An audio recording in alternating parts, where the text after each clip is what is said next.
Hello, everybody, and welcome to the Geometer's Compass. This is episode 9, and I'm Geoff, coming to you from Dublin in Ireland. And this is Scott Onstott in Victoria, Canada.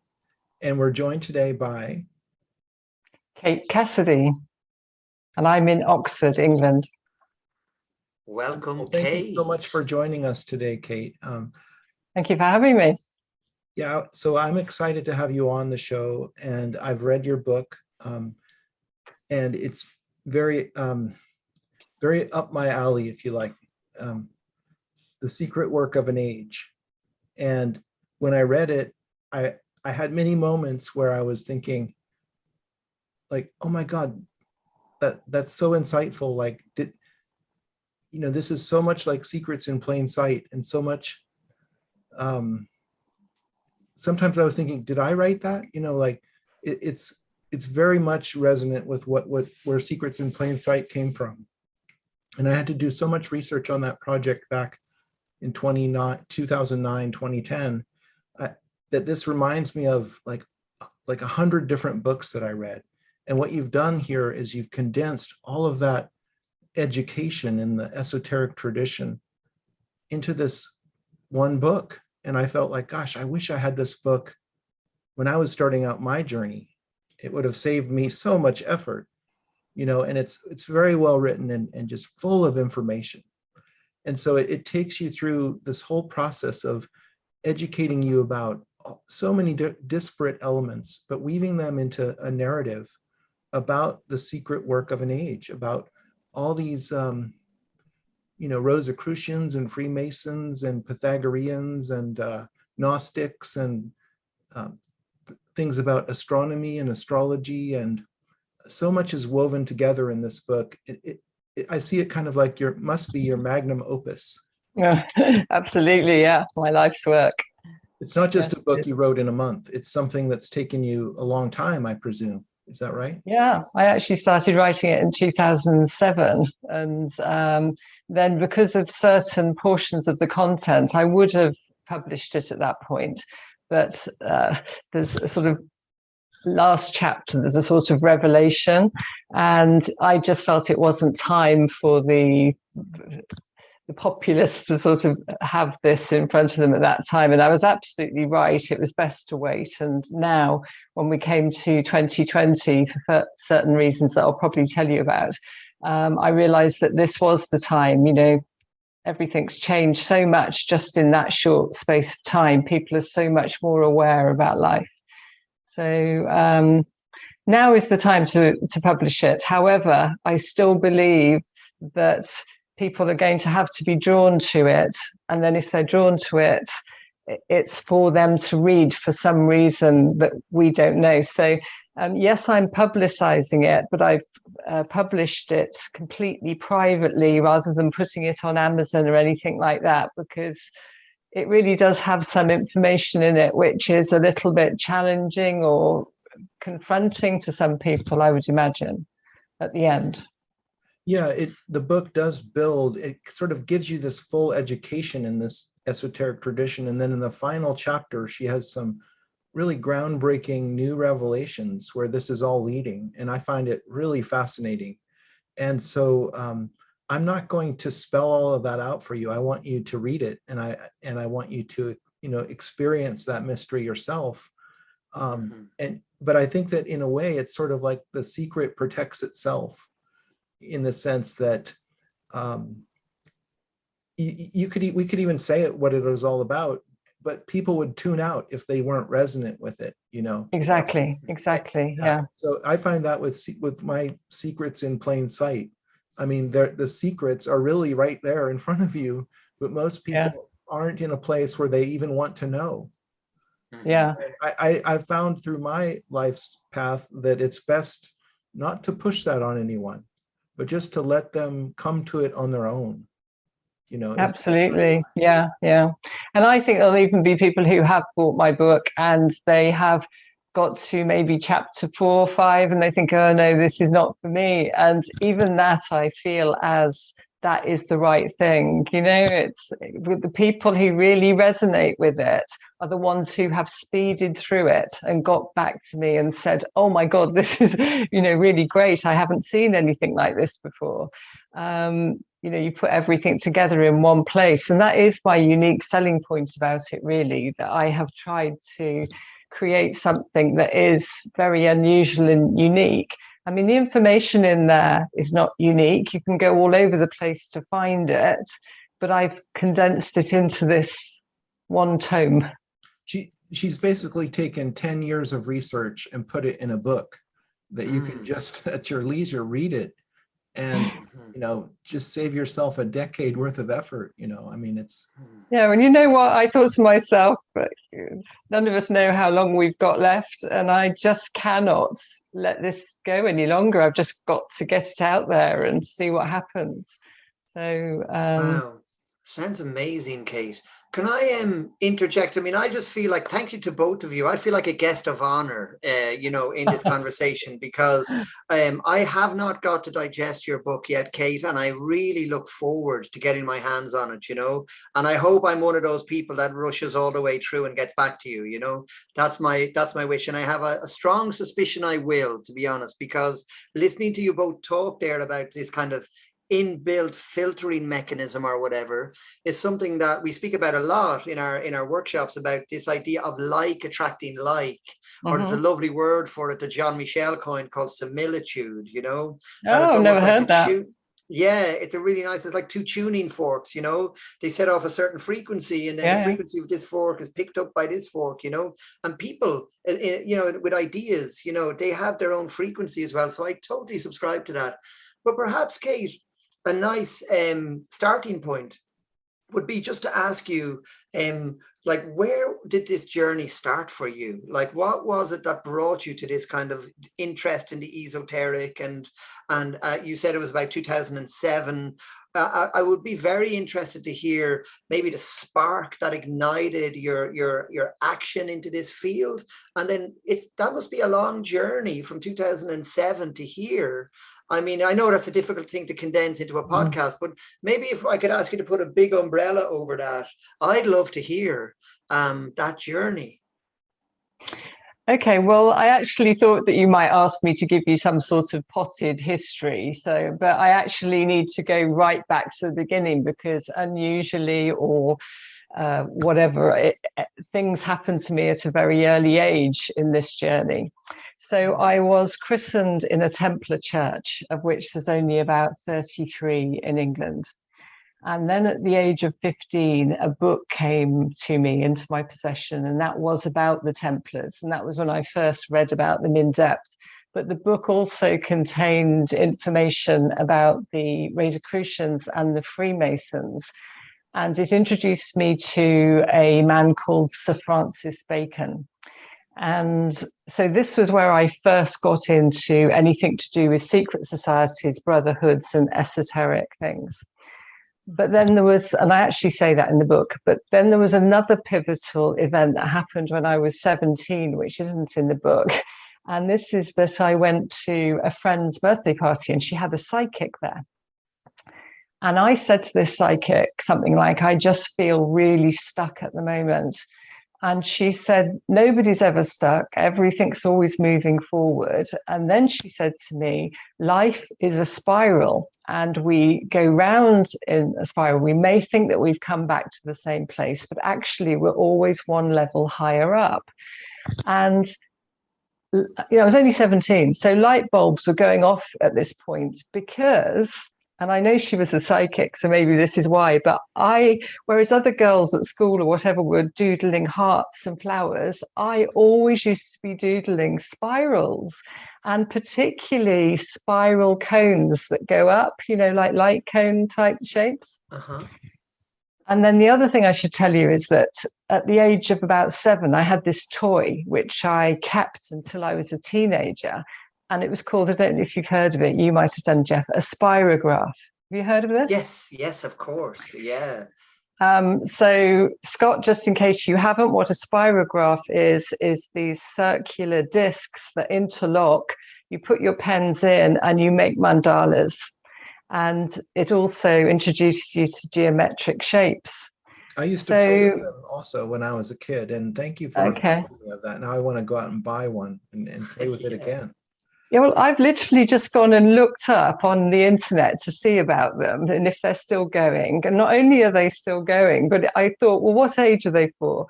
And it says from age 36 months to 60. So I thought, well, if you're over 60, that's it done then. But I can't imagine a 36-month-old. But I was, it was about 7 that I had my first spirograph. So this to me is fascinating that before the age of 20, I'd had this whole thing that introduced me to cycles, basically, cyclical phenomena. And then when I was 18, 19, I was in college and I had to do a public speaking exam. And what I spoke about there was circadian rhythms, the sleep-wake cycle. And that's when I first sort of started genning up on neuroscience. So then in my 20s, my father had been a pilot and my uncle, and I actually ended up being a flight attendant. So for the whole of my 20s, I was flying. And so I went all over the world and I was reading voraciously. So I was reading about all of the philosophers, psychologists. I was reading about neuroscience, quantum physics, you name it. You know, I was really a seeker. And then in my early 30s, I was married and we moved to California. And in California, I worked for the British American Chamber of Commerce. But I also joined the Self-Realization Fellowship when I was there because this was such a big part of my life, this journey, this seeking. Anyway, then we came back and I didn't know what to do at that point. And so I thought, well, I need to pursue this passion of something to do with cycles. And so I had already got quite interested in astrology.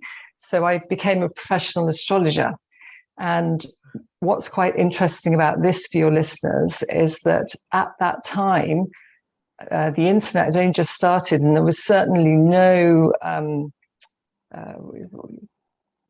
programs that do astrology charts. And so you had to learn to do everything by hand. So for this reason, I had to learn astronomy at a level that they would never have to do these days, because you had to know how to do things like the equation of time and how you had to do house cusps. And so then I developed a passion for astronomy separately. And my interest in astrology was about Jungian astrology. And also I was very interested in things like astrocartography, which is bringing the heavens literally down to Earth. So then I, just to skip ahead and end up really, what happened then was I started working for an astrology company, but only part-time. And I'm still working for them 25 years later. But I also have another job, which is sort of in the political arena. So I don't really want to talk about what that is, but so I've got this sort of foot in two camps.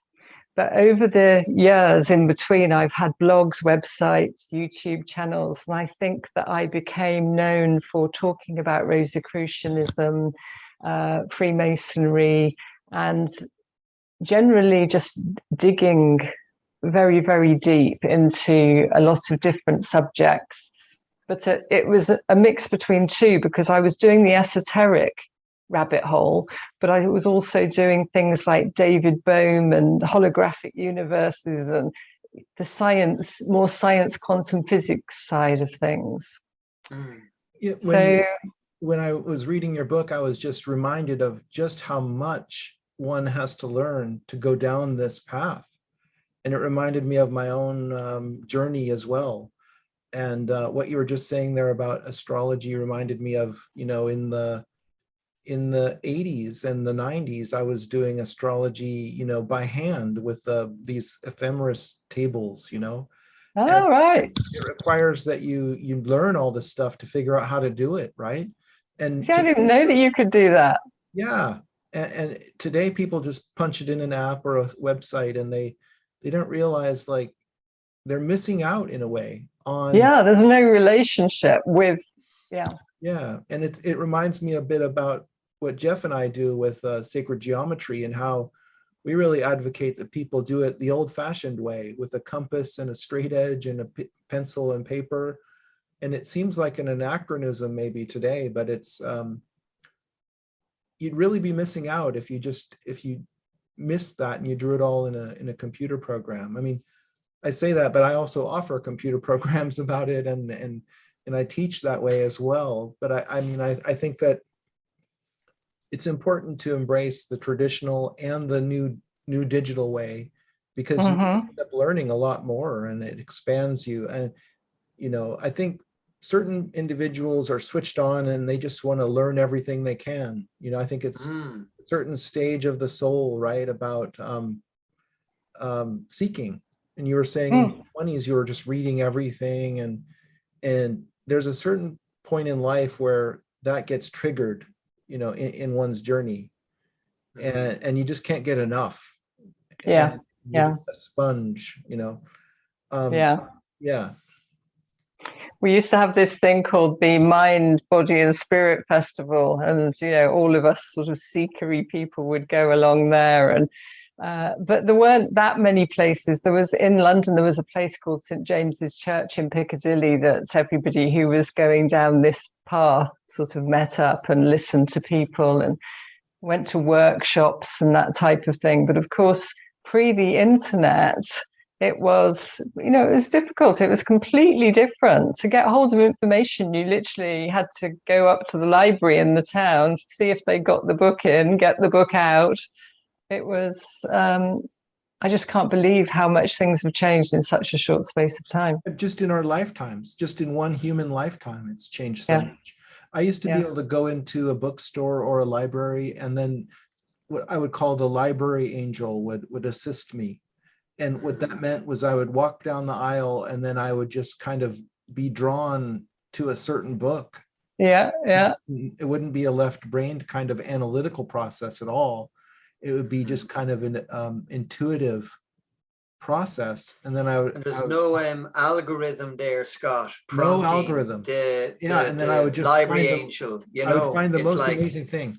Yeah, you're much closer to the source there, with that. The same with drawing, by the way, the same with drawing geometry. The thing about it is, I mean, we're a little bit like I don't know, like almost religious about the power of getting straight to the paper, like eliminating a device between you and the geometry. And it's like your physicality engaged in drawing the circles, drawing the lines. It's something really special. But Kate, I'd love to sort of gently hear more, because it's a fascinating story. You're filling us in on this great journey. You've got to, you've got a sort of a reputation now for being an expert in like the Templars, and you were sharing your interest in astrology and astronomy. And so please keep going. Please keep going. I'd love to hear how this story thickens out and how it brought you to the seminal moment where you said, right, I'm going to put this in a book. Okay, well, I don't think I am an expert in the Templars. I think that it was just something that I had to go to that led me into this, what are these secret societies about? And actually, as you've probably heard, they're societies with secrets. They're not secret societies anymore. And that's patently obvious because, look, I'm a woman and I'm not a Freemason. And this has actually hindered me quite a lot because, of course, people like you to have the letters after your name or say, oh, yes, I'm a 33rd degree. I mean, I wouldn't be. Well, there are female Masons, of course, now. But you know what I mean? I don't have those credentials. But I had some extraordinary people come into my life who just seemed to be taking me on this journey. And whether I wanted to go or not, they were going to drag me there. So I had teachers popping up left, right, and center. And I really couldn't understand, why me? Why am I having this information come to me? But it definitely was along this path of secret societies. And so I kept digging. And Yeah, I mean, I just went down absolutely every route. And what I discovered at the end of it is that everybody is talking about the same thing, that there is only a unity. And actually, when I was preparing this potted bio for you, it made me think back to when were the pivotal moments in my life, like that psychic woman saying that, never forgotten it since I was 17. Well, there was a time which was a bit further on. It was 1995, and I picked up a book by a guy called Peter Russell, who is a physicist. And I believe he's still around. I don't know if you've heard of him. But, I have, yeah, I'm actually a big fan. Yeah, I really like him. Yeah. So I read his book, The Global Brain Awakes, or something like that. Mm-hmm. And I was listening to your first podcast, Geoff, where you used the term skin encapsulated ego. Oh, yeah. And what I remember, so it's another pivotal light bulb moment, was that Peter Russell said, if you have a piece of wood with a hole in it, how do you describe the hole without making reference to the wood around it? And this was his introduction into how we derive our personality from what is around us. And all of us tend to try to have the right house, the right job, the right partner, and we're all sort of deriving all this status from people around us. And we're completely missing who we are in the center. And of course, there's nothing in the center, but there's everything in the center. And this brings us to what I'm sure you two are familiar with, but pure awareness. So the center is pure awareness. And so this took me down the path of non-duality, basically. So do you know about non-duality? Yeah. We're very resonant beings, because it's kind of, oh yeah, I've drank that Kool-Aid as well. I'm a big non-duality fan, Okay. I mean, again, I'm no expert, but I'm just like, woo, I dig those ideas. You know what I mean? No, I'm not an expert either, but it's just that this really resonated with me, that, we are just differentiated parts of one entire fabric of the universe, and consciousness is running through us. And then as soon as we observe something, we're sort of particularizing it. And it's at that moment that we notice it, and then it informs us. And this really all sort of, it's hopefully, what do you say, Scott? It's sort of explained in my book about how we manifest as form, but we come here, and the only reason that we can learn about ourselves is through an other out there. We need other people in order to learn anything. So I don't know if that answered your question, but No, it's beautiful. No, I'm really enjoying it, because you're giving me a gorgeous kind of like road of the journey you've been on, and I relate to practically everything you're saying. The non-duality is a funny one. It's kind of, I've definitely loved the deep concept of, there is this kind of aspect of existence which is like pre-material, if you like, or the primordial source, out of which everything arises.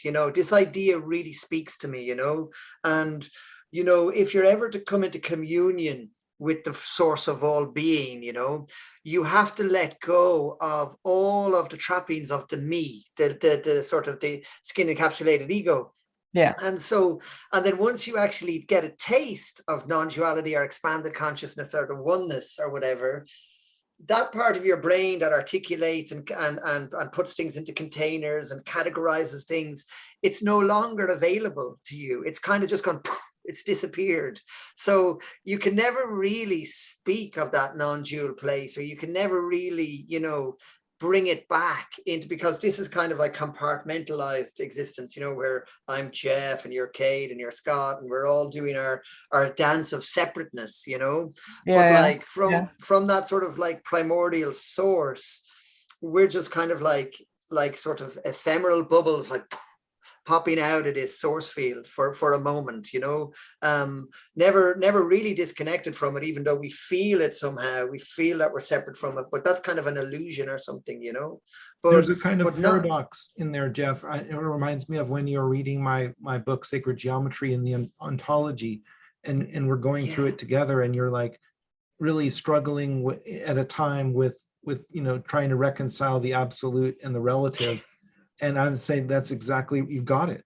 And you're like, and it's a paradox, you know. And so your skin encapsulated ego is not able to reconcile it, and it fundamentally can't really understand it. Your ego just doesn't get it, but your awareness does.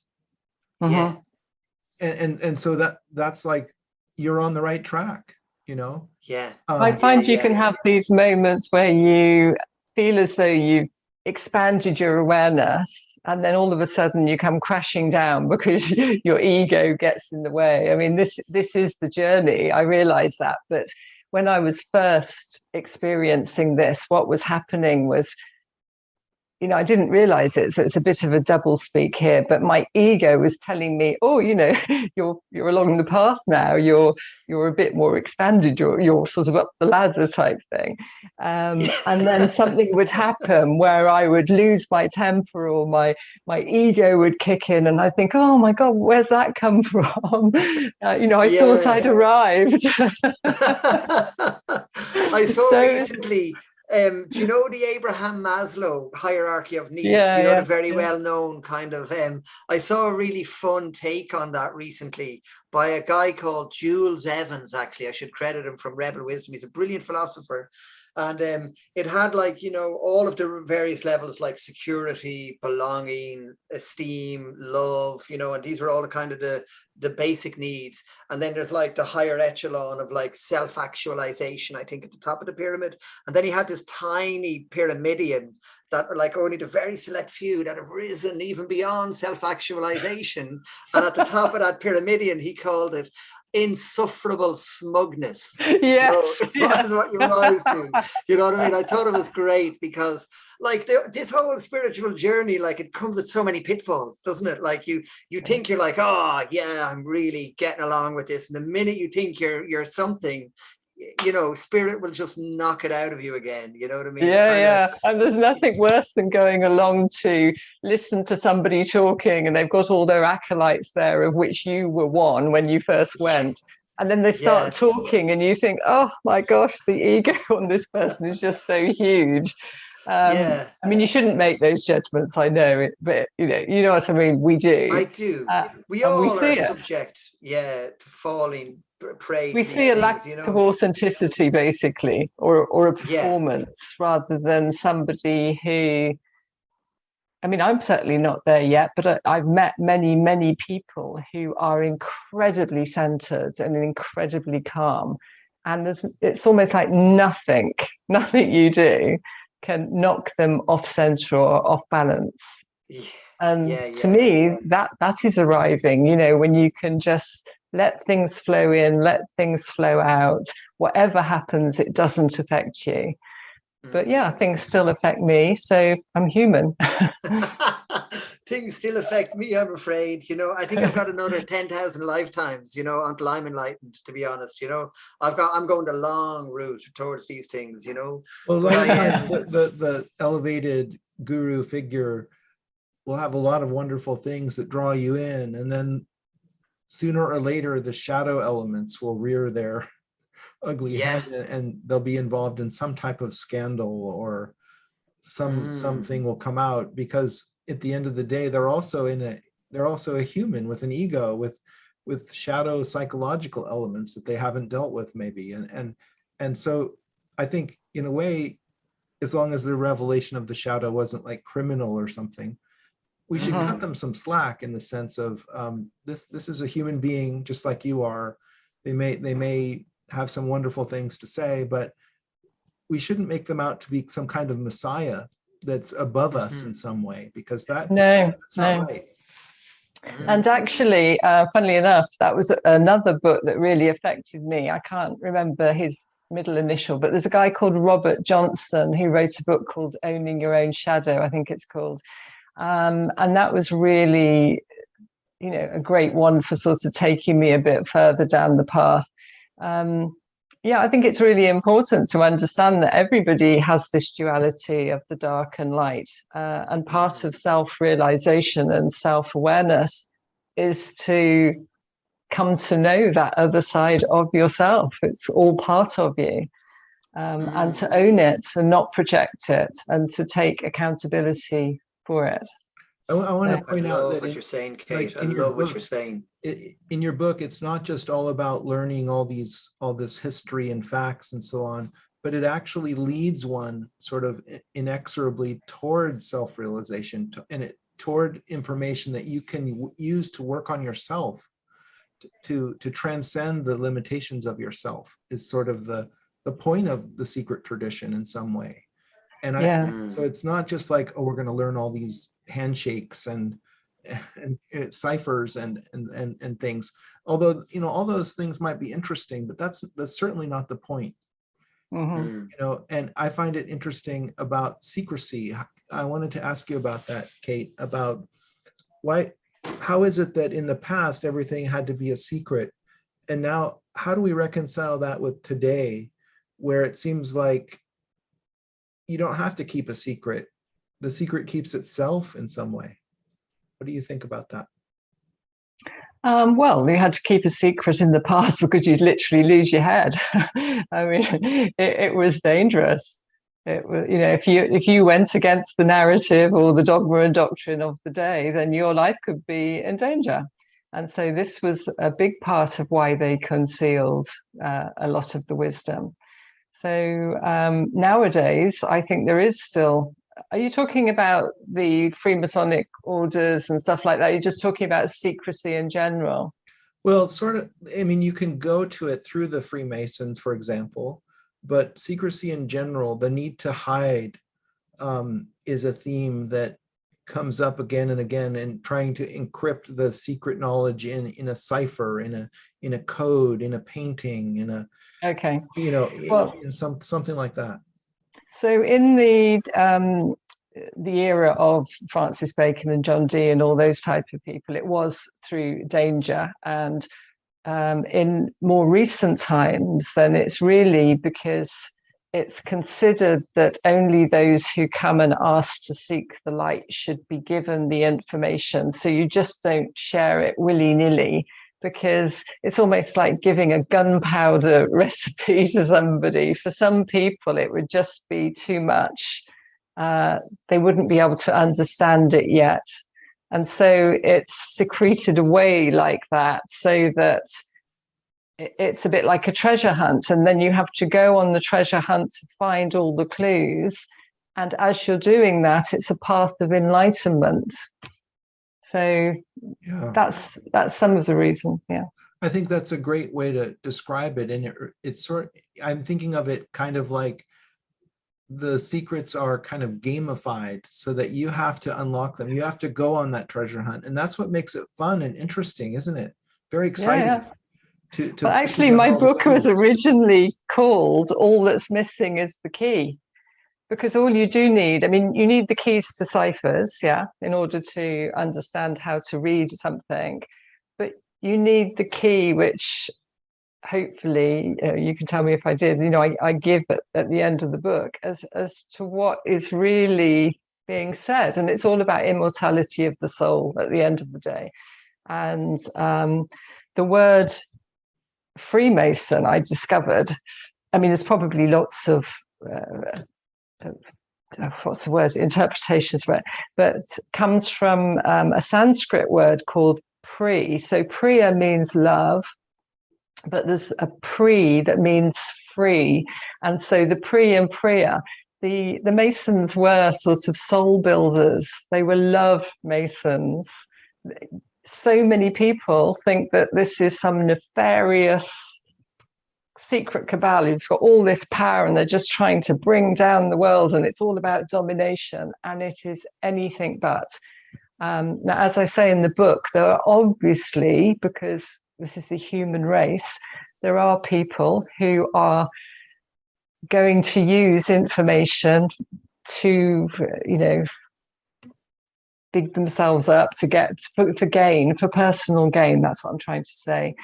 But the people who enter it with the right frame of mind and work through it will eventually come out just wanting to do good in the world. And what can be wrong with that?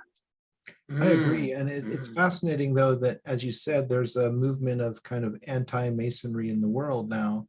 And we have the opposite pole of people who really believe that this is all an evil cabal of God knows what, but they're all like baddies. And and on the other hand, if you go through it and it speaks to you and you find it is this kind of wisdom tradition, it's hard to reconcile with how is it that those other people look at this as some kind of evil thing, But it's just fascinating that there's such polarities in life, in politics, in everything. There's space to have the opposing point of view. And I think at the end of the day, I'm thankful for that, even though it causes friction. But I think it's that kind of friction and trauma even that causes us to grow and learn and take these different perspectives that makes life interesting.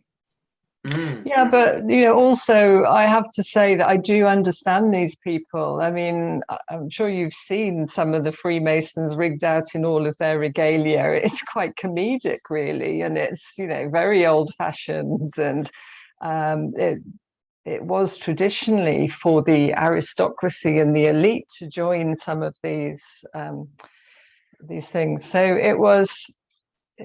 This creates problems with when there's a division between the people, the haves and the have-nots. They see all these people in the aristocracy early on who were dressing up in all this regalia and doing these strange things, and they don't understand it. And then even if you try and tell them it's about doing good, then they'll automatically think you're talking about, they go to dinners and they raise money for charities and things like that. When I say they do good, I'm not talking about the top levels type or this, I was going to say superficial, it's not superficial, but Freemasonry. I'm talking about esoteric spiritual Freemasonry. So there's what they call this sort of double truth, where you've got what you see and then you've got the esoteric underneath version of Freemasonry. And in that case, then the word good means something completely different to just making money for charities. It means literally trying to impart light into the world to dispel ignorance so that people can come to understand themselves and understand the unity in the universe. And the more people that you can do that to, the more you'll reach a tipping point and things will change. I think that's really a point that I resonate with you, Kate, on that. We're coming from the same place there. And note that neither of us are Freemasons. We haven't joined it. But we're taking the lessons of that. We're kind of looking at a lot of different traditions, Rosicrucianism, non-duality, all these different areas, and taking what we can from that, and learning from that. And I think that's what we're doing here. We're not just fitting in the box of hierarchy that has never appealed to me. I'm not a joiner of clubs. I don't want to go through the organization. I just want to learn what are they talking about? You're in the Sacred Geometry Academy, though, Scott. Oh yeah, we are. Yeah, we're not offering degrees and I'm only joking. We're not. Can I thicken the plot here a little bit, right? Because I think there's a nice two strands to our conversation here, So, like, I have to be honest, just full disclosure, I have no idea about the Masons. I'm aware of all the sort of points of view that sort of would regard them as maybe being quite nefarious, as you say, Kate. And I'm also, it's nice to hear the refreshing point of view that there's a lot to maybe there's a lot to offer the world as well. I don't know that particular tradition.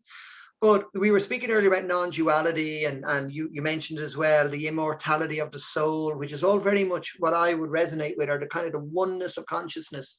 And I'm a very big fan of Eckhart Tolle. Do you know Eckhart Tolle? Oh, like I'm a fan superhero too. Spiritual teacher, you know? Yeah. I really like drink the Eckhart Kool-Aid in a major way, you know? And but I'm just reminded of a CD I was listening to him, right, speak about. And he said that, like, you know, in order to sort of truly break through to enlightenment, right, or whatever, the one thing you don't need is time. Okay. And he made a joke about his own workshop, and he was saying, you know, when you go back from his workshop and you're talking to your friends, they say, like, hey, how did it go? What did you learn? You know? And he said, well, I learned about his next course. You know, he said, like, there's 7 steps.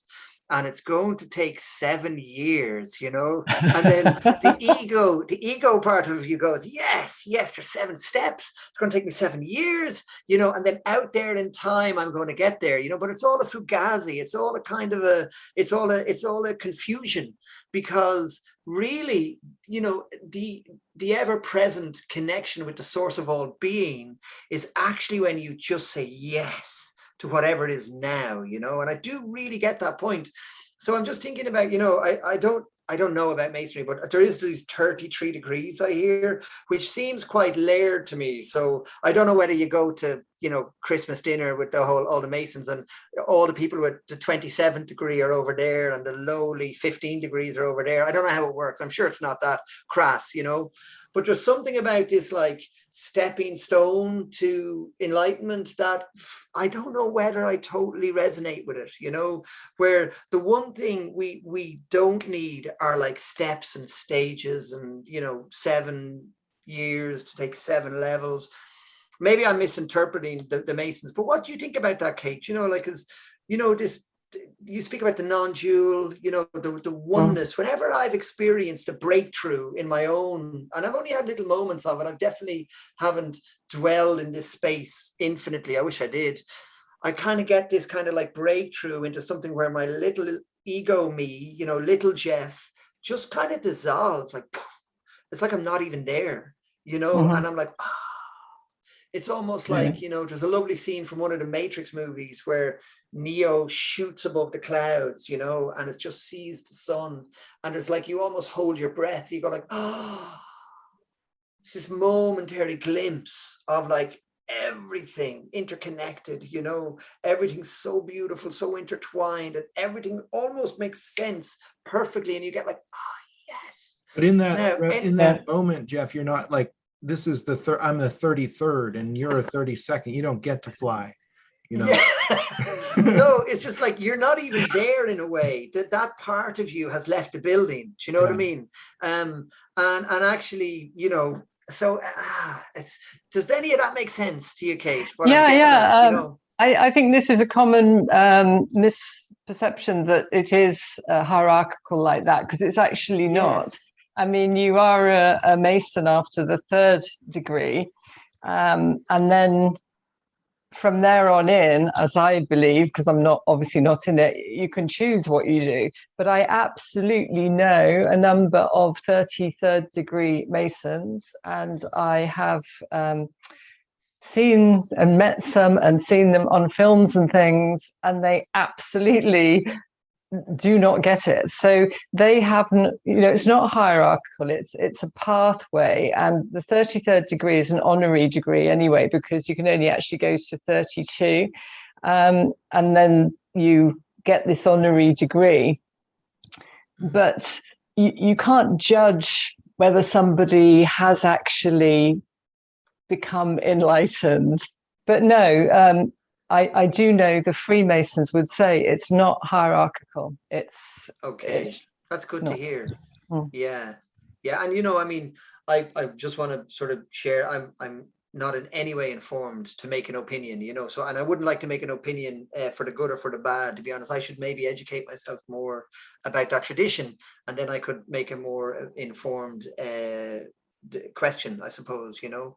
But it does. I just get excited by the you know, the breakthrough that you mentioned at the end of your book, that you you said it all basically boils down to the immortality of the soul. And I'm like, woo, okay, girl, let's talk about that, you know? So, I mean, yeah, because, you know, I don't want to sort of like belittle the book or to water it down in any way, you know, and I don't want to just jump to the end, but I mean, let's talk about that. Let's talk about like the immortality of the soul, because I really believe in that. You know, I was born with this kind of like inbuilt part of me that just always felt there's a part of us that's never ever born and never ever dies. You know, there's like we have this ever present seed of who we are, you know, which bounces out of that primordial soup of the emptiness, you know, the infinite potential.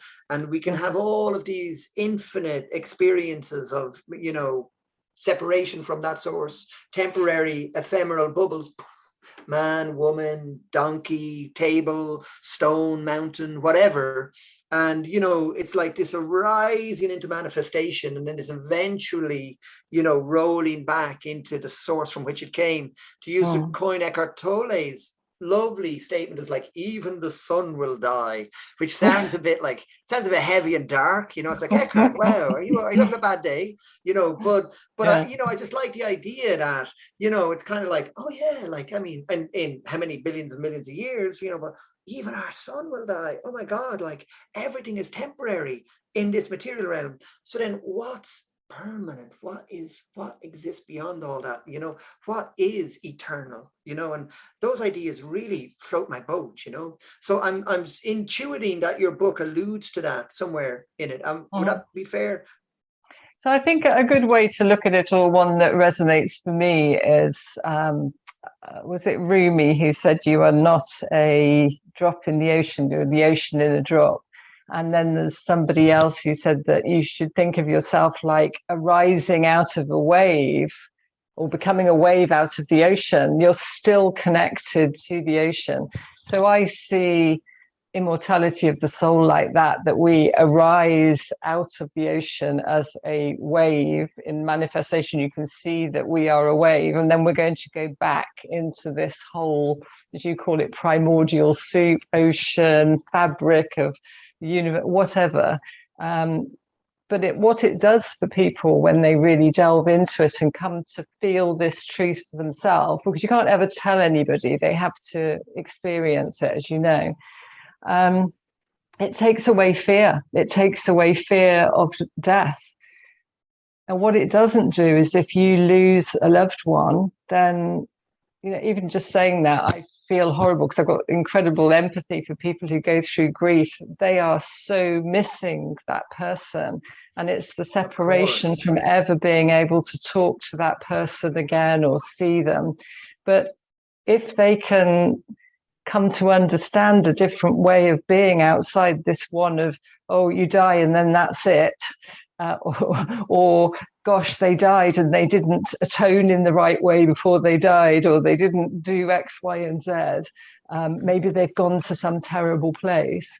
If you can change your philosophy or start reading about this type of thing, then it gives people a lot of comfort, I believe. Beautifully said, Kate. Beautifully said. In fact, they're quite big things you're saying there, to be honest, you know, because can I just sort of like mirror back to you what I heard? Yeah. Like you sort of said that if we can connect with this eternal part of ourselves, right, it gives us this sense of security. Or sorry, you didn't say that. You said it takes away our fear of death. That's what you said. And wow, like imagine that, because I studied psychology in college, right? And one of the things I've really become aware of, even in myself, most of all, is my fear of death. You know, that they call it the death complex. I think Freud called it.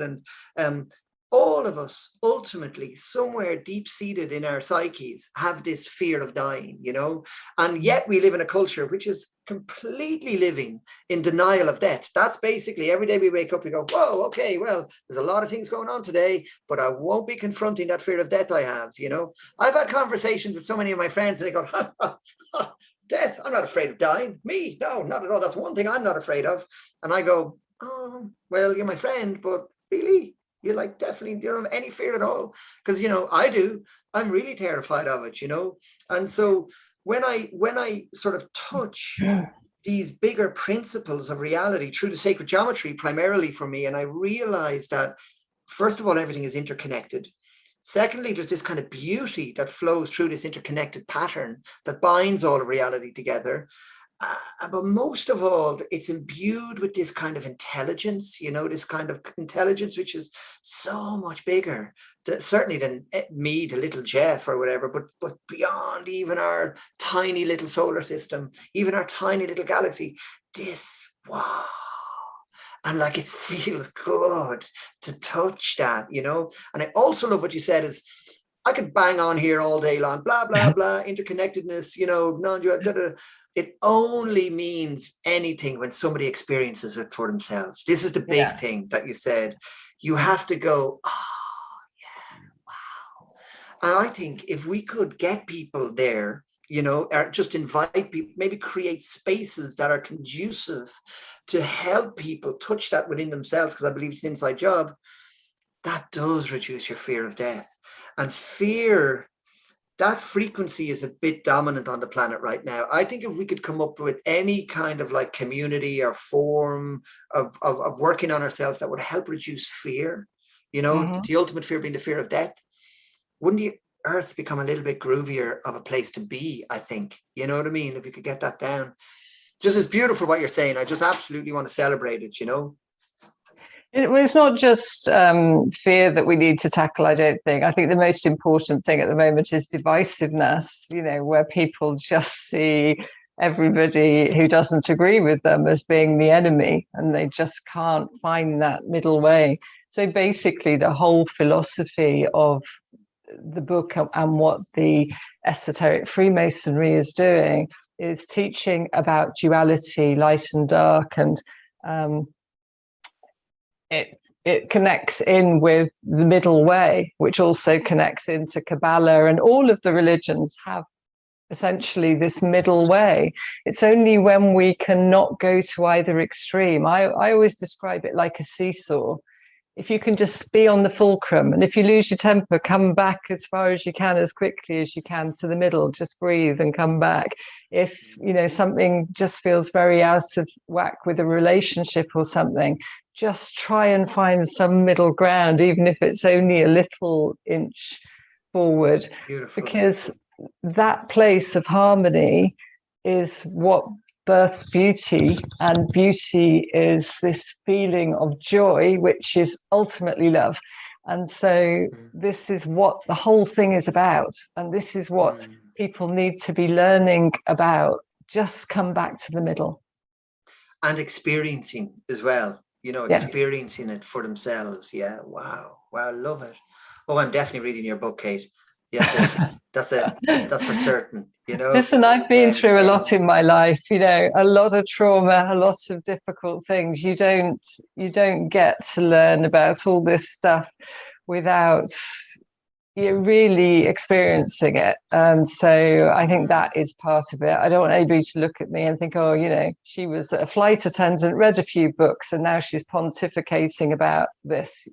You know, this is the problem. It's like people judge other people by the way they look, what they've done, where they live, all of this stuff. You never know who is the person who's going to have the information that you need at that time, or just one word that might spark you to go down another route, that as you go down that route, you start to think, oh my gosh, my life's beginning to change just because of that one conversation, like me with that psychic. You know, who would ever have thought that?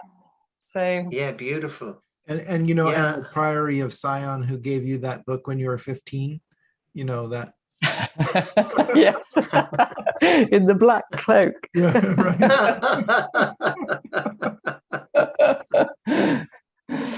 Yeah. So, I mean, it's all a bit deep, and for some of your listeners, it might be a little too much, I don't know, but I'm just saying that we are approaching. So let me tell you that, sorry, I seem to have a bit of cold here. Let me just tell you that what's happened is that in 2020, on the 21st of December, there was a meeting of two planets in the sky. And this is astronomy now, so for anybody who hates astrology, don't worry, called Jupiter and Saturn. And Jupiter and Saturn are what are called the markers of time. And the last time that they came into really close conjunction was in 1623. And prior to that was in 1226.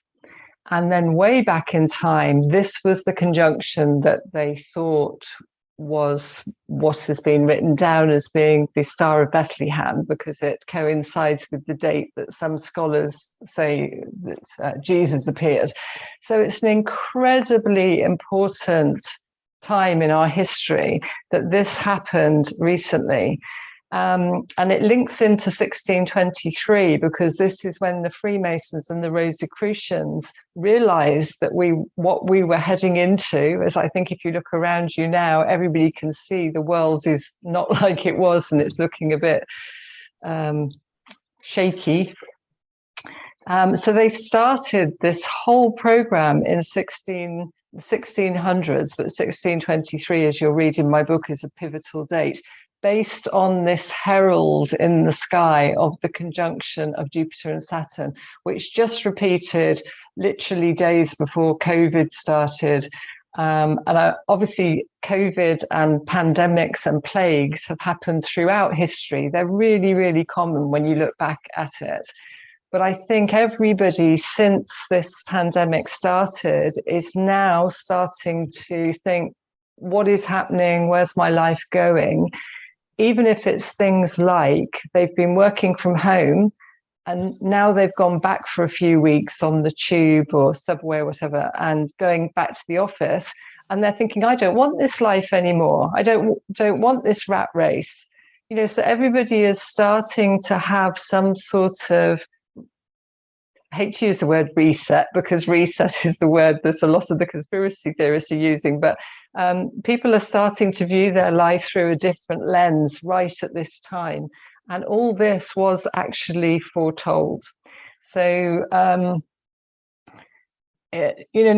is the time where we have to start looking at ourselves and doing what we can, I think, to change. Otherwise, we are going to go headlong into a major crisis. I don't think that we're all going to be wiped out by any means, but, why don't we try and live a happier, more balanced life where we don't see people sleeping on the street while other people are just hoarding masses of wealth. It's just can't be right.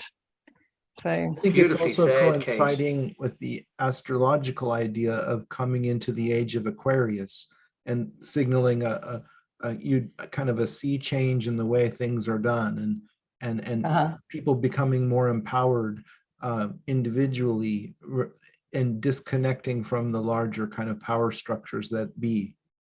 Yeah, I think this is kind of the narrative in the macrocosm that we can all kind of relate to in the microcosm of our lives. We're like, oh yeah, things are different now. And I think it's up to us to be creative about what's going to come out, what's going to be the new world order, that comes from below. It's not some globalist plan, but it's rather just the way that we look at reality differently altogether now. Yeah, I think Scott's really trying to get the YouTube comments up for this video, talking about the 33-degree Masons and the New World Order. Is like you're in for it in the comments, Scott, after this one. But I love what you're saying, Kate and Scott, about like there is definitely silver linings in the pandemic. Like, just to speak for myself, like, I used to work, I still do work in advertising, but it was very much like an office in the city. And every day I would get up, I'd rush my girls to school, I'd rush into the busy city through traffic. I would like struggle, I thought I was enjoying it, but like, it's only when I had this kind of really like serious arresting stop, courtesy of the pandemic. By the way, I wish the pandemic never happened, and I'm feeling terribly sad for all the tragedy that's occurred because of it, but we still have to draw seeds of hope from what has happened. And I was listening to a lovely podcast last night, and there was a guy speaking about, we've lost a lot from the pandemic. I love music festivals. I love going out to concerts. I love going out to restaurants. I love meeting like friends. I love going to live music events. These are things that like I'm really missing, to be honest, and can't wait to come back. But we have gained a lot as well, like in terms of just what we're doing here, like the quality of this conversation, right?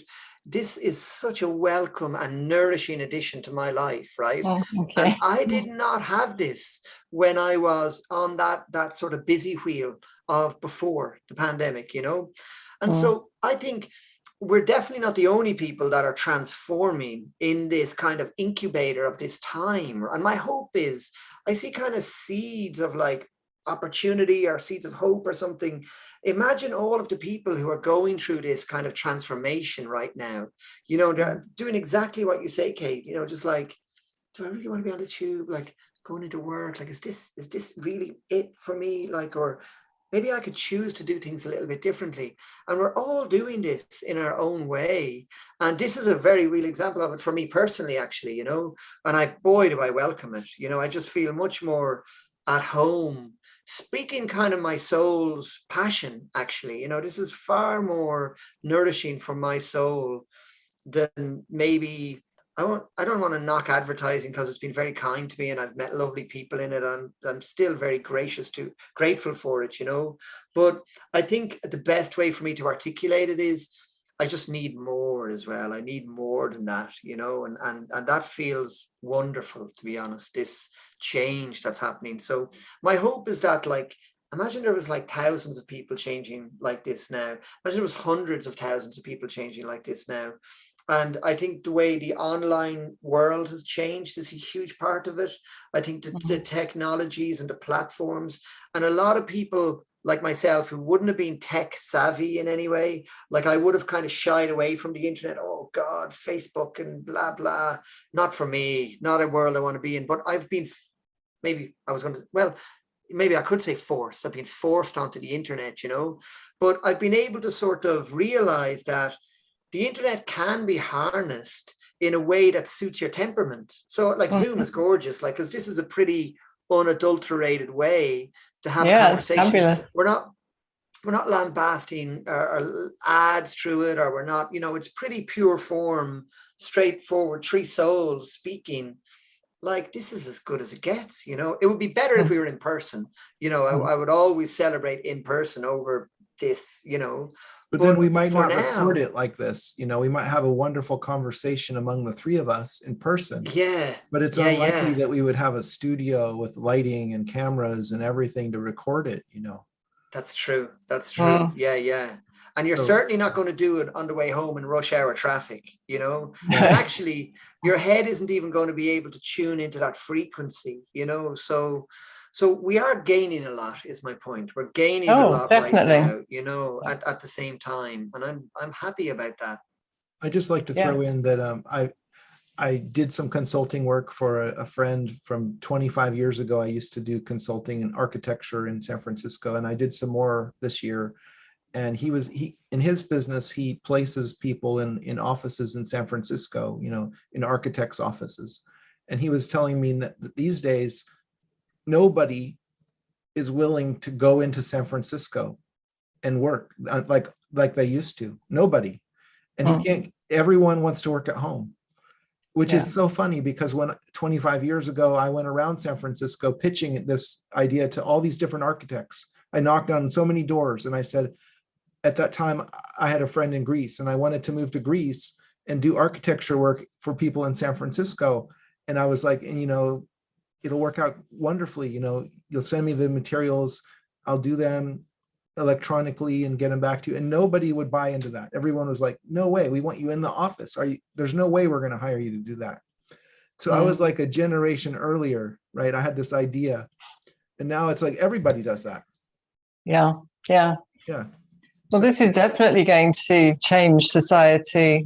We won't know till afterwards, will we, exactly how? But I can certainly see it happening now. And I think a lot of people are changing their values, looking at their values, and also their relationships. You know, some people have been thrust together and they think, oh, what have we got in common, and all that type of thing, when they're together all the time under one roof. And other people are realizing that they've spent their life just always going out and that they can't be with themselves. So there's all sorts of little awakenings going on. So good is coming out of bad, because the more people know themselves, that, you know, the better it can be, or must be. I agree. So guys, I'm just conscious of time as well. We're getting close to our close, you know, but I wanted to just kind of, you know, open the floor, Kate, for you, that if you wanted to sort of share with our listeners anything in particular that has heart or meaning that maybe we haven't said, or quite simply, if where would people go to get your book, for example? What would be the best way to connect with you? Please, like, take all the time you need. Okay, well, I think people buy people first. So some people will have switched off because they just didn't like my voice or didn't like me, but other people might be resonating. And if that's the case, then I would say you're probably listening to this podcast for a reason. And if you go to the-secret-work.com, I've got a website where you can buy my book. But it is only available as an ebook. So when you buy it, and it's on offer at the moment until the end of December. I mean, it's literally the price of a cup of coffee at the moment, because I just want to get the information out there. So when you buy that, you get a password, and it's a flip book on screen, or as Scott did, he downloaded it to his iTunes and then put it onto his tablet. Or you can then download it as a PDF. But yeah, when you start reading the book, if it really doesn't resonate, then obviously people will put it to one side, but other people will hopefully get to the end, because it is a lot of information. It's 366 pages long. There's about 400 images in there, though, so that breaks it up. But I would recommend that people sort of read a chapter, put it down, read a chapter, because you know, it's a life's worth of information, and it actually hurts my brain just to read it back. So what it'll do to anybody else's, I don't know. What do you think, Scott? Well, it reminds me of My Secrets in Plain Sight, in that a lot of people watch it over and over again and get more out of it each time. And I want to go back and reread your book, because I know I'm going to learn a lot more again. Picking up on some of the bits that I maybe glossed over initially, I feel like there's so much gold in there that you can mine, you know, like, for example, I've always wondered what the 322 under the skull and bones meant. And you explained that. And, you know, well, actually, I must just say with that, I'm not 100% sure. I really am not. Well, I think I said that in the book. I've given some a good theory about it. Yeah. And I like it. And, you know, there's a lot of other little tidbits in there that, you know, I've been studying this stuff for years and I didn't know. And so I'm like, wow, that's refreshing to get this new perspective on it. And I mean, it's kind of information that's very hard to come by, I think. Did you know about the mini monument at Washington? The Washington Monument and the mini monument? No, I don't. I didn't know about the mini monument. Okay. Yeah. I just wondered if you did, because of your secrets in plain sight. Maybe you skipped over that bit. It was just a little paragraph in that chapter. I don't remember that, but I think the stuff on Francis Bacon is just like mind-blowing, especially. It's some of my favorite. Amazing man. Yeah. Yeah. Well, thank you very much for your high praise. I really am very grateful, and for your review and for your friendship. I've loved chatting to you. You as well. Yeah. Been great. Been an amazing chat, Kate. Yeah, thank you so much. And I'm definitely going to get my hands on the book, and I'll be keeping in touch, you know. Oh, really thank you, Geoff. Forward to diving deep into it. Yeah. You're not that far away, so when all this is over, I'll come over to one of your workshops. Oh, that'd be wonderful. That would be wonderful. Yeah. And I'm over in England a lot, actually. You know, I go to Wiltshire every summer. You know, I just love the English countryside, you know. It's yeah, I really miss it. I haven't been able to go the last 2 years. So I'm hopeful now in 2022 I'll get there again, you know. And I'm looking forward to doing some live workshops with you, Geoff, you know. Yeah, I mean, or UK or, you know, anywhere. Oh, listen, it's what it's all about. It's what it's all about. You know, it's really my ultimate calling is to bring people together to have those kind of deep, meaningful inner experiences. You do it together in person. Wow, talking about a field of vibration that's created. Woo, you know, and that's another thing I've been reflecting on. You know, when I look at the things I've done in my life, they're the things that stand out as clear as day now. Wow. I know what I want to be doing. It's those in-person workshops, you know. It won't be long, Scott. We get close to that also with our online workshops. You know, it's a bit different, but we're getting there. Hey, I mean, and the truth is, I never thought that it would be possible to have kind of like authenticity online, to have kind of deep, meaningful, shared experience with people, to have this kind of like intimacy, actually, you know, intimacy with people in an online environment. I said, no way, on the internet, are you crazy? That thing isn't designed for that, you know. But what's amazing is that when people show up with this kind of like, you know, shared intent, you know, which is like just a genuine passion for whatever it is you're interested in our case, it's sacred geometry, you do get that authenticity and that connection and that intimacy, and it's really amazing. Just like we've totally enjoyed today, my opinion, you know, just in this conversation. Absolutely. Yeah, like it's been so beautiful speaking with you, Kate, you know, and we'll be keeping in touch for sure, you know. Thank you so much. Thank you. Thank you, Geoff. Nice to meet you. Yeah, it's been a joy. Virtually. Thank you. Bye. Bye, everybody. And thank you to our dear listeners. Thank you for our dear listeners. If you've listened all the way through, we thank you.